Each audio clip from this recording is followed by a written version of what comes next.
Hi, folks. Lee Gettess with the Market Sense for the week of October 9th, 2011. The charts we'll look at are from the Trade Navigator software from Genesis Financial Technologies. Looking at the bond market, you can see not a whole lot's happened in the last week. Towards the end of last week, traders piled into bonds as they got fearful of what was going on in the rest of the world and looked for a safe haven. And after the S&P downgraded the U.S. debt, traders continued to pile into bonds because, let's face it, AA, AAA, seriously, where do you think is a safer place to put your money than in U.S. bonds? That's just sort of a silly point. Not much analysis here, just sort of more explanation than anything else. Clearly, they blew out last week big time to the upside. You can see they're above everything you can see on the chart. It is absolutely hazardous to your health to argue with a market that's making new all-time highs like that. So even though there was resistance here, they clearly blew way above that, and they're back down quickly. In fact, after Tuesday's close, they rallied almost 3 full points and then came back down 3 points, actually 3.5 points, almost 4 points in about 90 minutes after the close. I mean, the volatility is just off the world charts.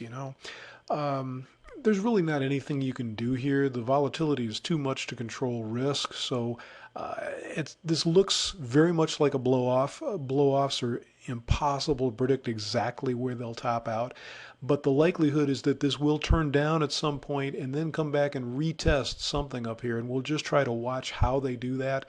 No way to predict how it's going to happen. Heck, they could go right up off this chart higher before they eventually blow off, but it certainly smells like a blow off in the bond market here. Now, moving to stocks, we've kind of had the opposite situation. They didn't like all of the debt problems in Europe.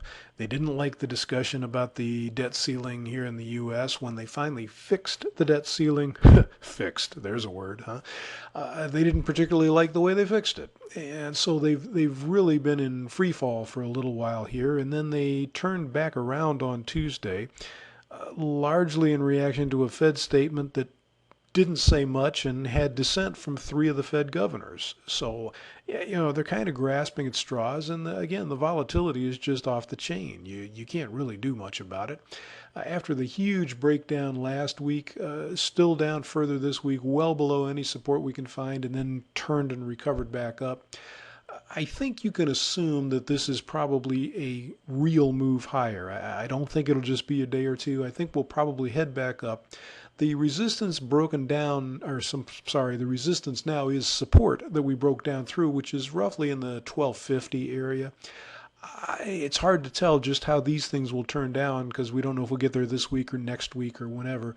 I would expect they would rally back up sort of into this area, maybe only 1225, 1235, but I think they'll make their way back up into that area.